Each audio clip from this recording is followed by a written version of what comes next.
الحمد لله رب العالمين. وَيَرْزُقُ مِنْ حَيْثُ لَا يَحْتَسِبُ، اور ہم ایسی جگہ سے رزق دیں گے جہاں سے رزق کے ملنے کی کوئی امید نہ ہو، جہاں سے رزق کا ملنا ممکن نہ ہو، کیونکہ اللہ تعالیٰ نے صحابہ کو جو رزق دیا ہے وہ دو راستوں سے دیا ہے، ایک عقل کے خلاف دیا ہے، گمان کے خلاف۔ عقل کے خلاف دینا تو ہلاکت کے نقشوں سے کامیابی لانا ہے۔ چوہے کا صحابی کو اشرفیاں لا کر دینا یہ عقل کے بالکل خلاف ہے۔ عقل کا تقاضا یہ ہے کہ چوہے وہ نوٹ قدر دیتے ہیں، تجوریوں میں لوگ پیسے رکھتے ہیں تاکہ چوہا نہ پہنچ سکے، وہاں چوہا خود اشرفیاں لا کر دے رہا۔ یہ نہیں صحابی نماز پڑھ رہے ہوں اور نماز کے درمیان چوہا اشرفی لاوے کہ آپ اللہ کی رضا کام کر رہے ہیں، لیجئے ہم آپ کو مال لا کر دیتے ہیں۔ وہاں تو مال اتنا بے حیثیت اور دنیا اتنی کمینی ہے کہ پیشاب کرتے ہوئے ہم تمہیں دنیا دے دیں گے۔ یہاں نمازوں کا حال یہ ہے، ایک حاجت کو ذہن میں رکھ کر نماز پڑھے گا، کوئی نماز میں اللہ کا دھیان نہ آئے گا۔ وہاں سونے کی کھری اشرفیاں اللہ کے خزانے سے چوہا پیشاب کرتے ہوئے صحابی کو لا کر دے رہا۔ یہ تو مال کا ملنا خلاف عقل ہے۔ ایک مال کا ملنا خلاف گمان ہے کہ سبب تو ہے مگر اس سبب میں اللہ نے اتنا دے دیا کہ ایک سبب سے اتنا ملنا ظاہر کے خلاف ہے۔ اصل میں بات یہ ہے کہ لوگوں نے اللہ تعالیٰ کی قدرت کو اسباب میں مقید کیا ہوا ہے۔ اللہ کی قدرت کو اسباب میں مقید کیا ہوا ہے۔ وہ زمین سے غلے کے اگنے کو اللہ کی قدرت کہتے ہیں۔ میری بات بہت توجہ سننی پڑے گی۔ زمین سے غلے کے اگنے کو اللہ کی قدرت کہتے ہیں، حالانکہ یہ تو قدرت اگانے کے اعتبار سے استعمال ہوئی ہے، یہ اللہ کا خزانہ نہیں ہے۔ خزانے سے ملنے کے لیے زمین ذریعہ نہیں ہے۔ لوگوں نے اللہ کے خزانوں کو دنیا کے اسباب کے ساتھ مقید کر دیا ہے۔ اس غلطی کی وجہ سے اللہ نے بھی ناپ کر دینا شروع کر دیا۔ سنو میری بات توجہ سے، جو اللہ تعالیٰ کی قدرت کو اسباب میں مقید کر دیں گے ان کو بقدر اسباب کے ملے گا،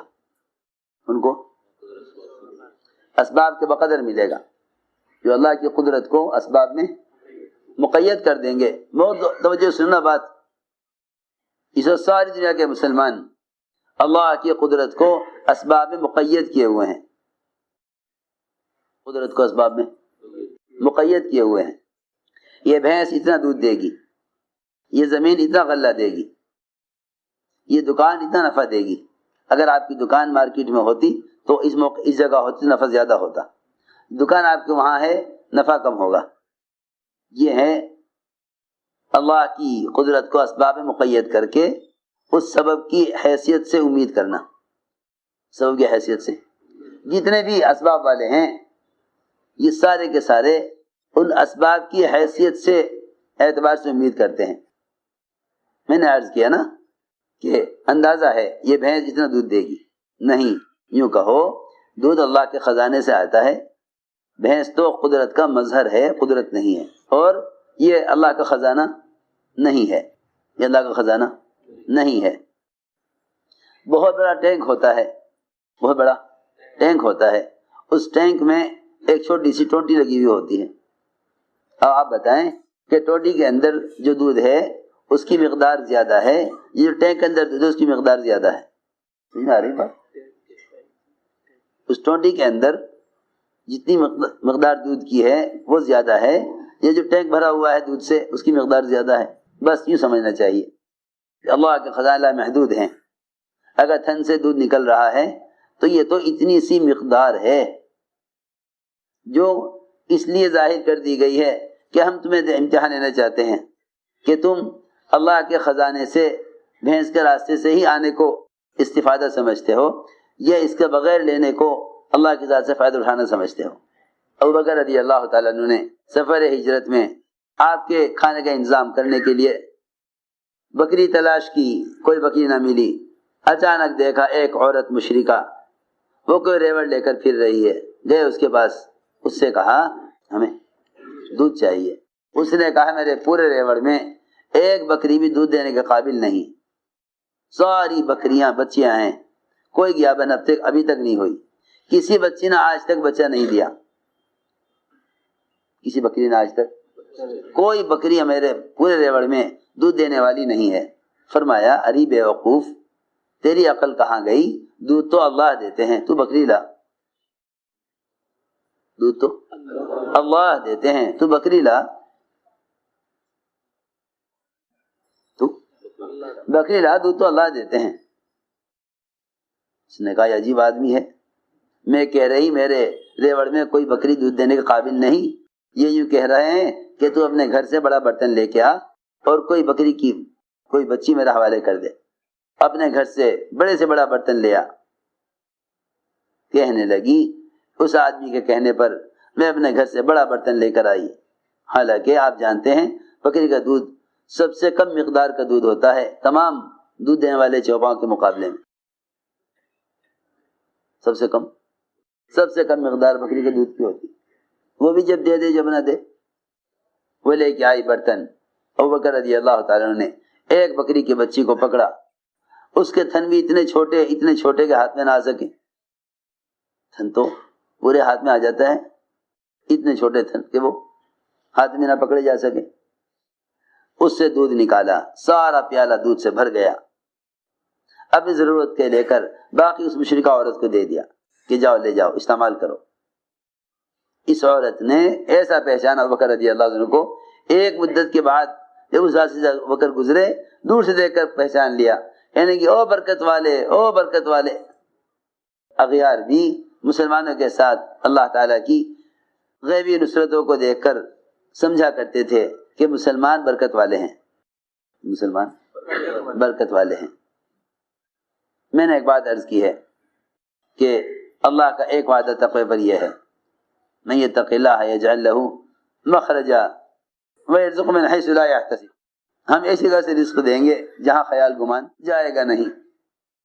یہ آیت اس وقت نازل ہوئی جب عوف بن مالک نے آ کر عرض کیا کہ یا رسول اللہ، میرا بیٹا عوف وہ مشرکین کی قید میں ہے اور تاج سے بندھا ہوا ہے، اور میں اس کی رہائی سے مایوس ہو چکا ہوں، ایک مدت گزر گئی اسے قید میں، اب ہم اس کی رہائی سے مایوس ہیں۔ فرمایا نہیں، مایوس نہ ہو، اس سے کہو کہ وہ لا حول ولا قوت الا باللہ پڑھا کرے، اس سے کہو کہ وہ لا حول پڑھا کرے۔ اس زمانے میں تو مسلمان دعائیں جانتے ہیں، ان دعاؤں سے متعلق واقعات نہیں جانتے، یہ بھی ایک دعاؤں پر سے یقین ہٹ جانے کی وجہ ہے۔ دعاؤں سے یقین کے ہٹ جانے کی ایک بڑی وجہ یہ ہے کہ دعائیں یاد کرتے ہیں، ان دعاؤں سے متعلق واقعات یاد نہیں کرتے، ان دعاؤں سے متعلق واقعات یاد نہیں کرتے۔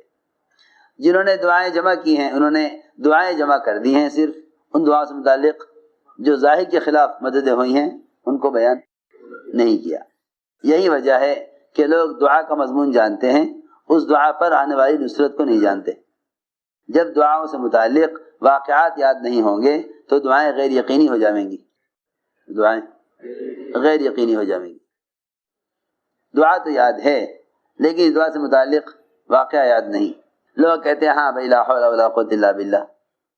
ایک صاحب نے آ کر اپنے بہت سارے حالات سنائے، میں نے کہا بھائی لا حول پڑھ لیا کرو، کہنے لگے اس سے کیا ہوگا، اس سے کیا ہوگا، کیونکہ عقیدے بگڑے ہوئے ہیں، یقین بگڑا ہوا ہے۔ ایک آدمی کو جتنا عقیدہ تعویذ سے ہے اتنا عقیدہ عمل سے نہیں ہے۔ یوں کہے گا کہ مجھے کوئی عملیات بتا دو اور کوئی وظیفہ بتا دو، حالانکہ سب سے بڑا وظیفہ اللہ کا فریضہ ہے۔ جب فرائض پر یقین نہ ہوگا تو وظائف سے کیسے کام چل جائے گا؟ ساری رات ایک کام پر کھڑے ہو کر کوئی ایک لفظ پڑھنے کے لیے بتا دے عامل تو کر لیں گے، لیکن اگر یہ کہا جائے صبح فجر کی نماز کے لیے مسجد چلے جاؤ تو مشکل ہے، کیونکہ فرائض پر یقین نہیں، وظائف پر یقین ہے۔ فرائض پر یقین نہیں، وظائف پر یقین ہے۔ عجیب بات ہے، جو عمل اللہ کی ذات سے براہ راست فائدے اٹھانے کا ہے اس کو چھوڑ کر آدمی غیر یقینی چیزوں میں کوشش کرتا ہے، غیر یقینی چیزوں میں کوشش کرتا ہے۔ اس سے کہا گیا لا حول پڑھو، یعنی اس سے کیا ہوگا؟ حالانکہ صحیح روایت میں ہے کہ لا حول کا پڑھنا نقصان کے 99 دروازے بند کر دیتا ہے۔ لا حول کا پڑھنا نقصان کے، لا حول کا پڑھنا نقصان کے 99 دروازے بند کر دیتا ہے، جس کا سب سے چھوٹا دروازہ، ادنا دروازہ رنج اور غم ہے۔ لو جی، جب رنج اور غم ہی ختم ہو جائے تو پھر کیا بات رہ گئی؟ پریشانی۔ ادنا دروازہ رنج اور غم، ادنا دروازہ رنج اور غم ہے کہ جب رنج اور غم ہی نہیں رہا تب کیا پریشانی باقی رہ گئی؟ آپ فرمائے جاؤ اور اس سے کہو کہ لا حول پڑھا کرے۔ انہیں لا حول پڑھی تو تانت سے بندھے ہوئے تھے، وہ سارا تانت ٹکڑے ٹکڑے ہو کر گر گیا۔ عوف بن مالک رضی اللہ تعالیٰ عنہ وہاں سے اٹھے، باہر نکلے، دیکھا تو مشرکین سوئے ہوئے تھے، وہاں ان کی اونٹنی کھڑی ہوئی تھی، اس پر بیٹھے۔ وہاں سے باہر نکلے تو سارا میدان مشرکین کا اونٹوں سے بھرا ہوا تھا۔ اونٹوں کو ایک اشارہ کیا، وہ سارے اونٹ ان کے پیچھے ہو گئے، سارے اونٹوں کو لے کے گھر پہنچے۔ دروازہ کھٹکھٹایا، آواز دی، ماں نے کہا بیٹے کی آواز معلوم ہوتی ہے، باپ نے کہا ارے جا، اور کہاں آئے گا؟ دروازہ کھولا تو سارا گھر، دالان، سارا صحن، سارا میدان اونٹوں سے بھرا ہوا، خود جڑے کی اونٹی پر سوار۔ اللہ تعالیٰ نے اس طرح مدد فرمائی۔ میں عرض کر رہا تھا ایک وعدہ یہ ہے، من یتق اللہ یجعل لہ مخرجا ویرزقہ من حیث لا یحتسب، ویرزقہ من حیث لا یحتسب، اور ہم ایسی جگہ سے رزق دیں گے جہاں سے رزق کے ملنے کی کوئی امید نہ ہو، جہاں سے رزق کا ملنا ممکن نہ ہو۔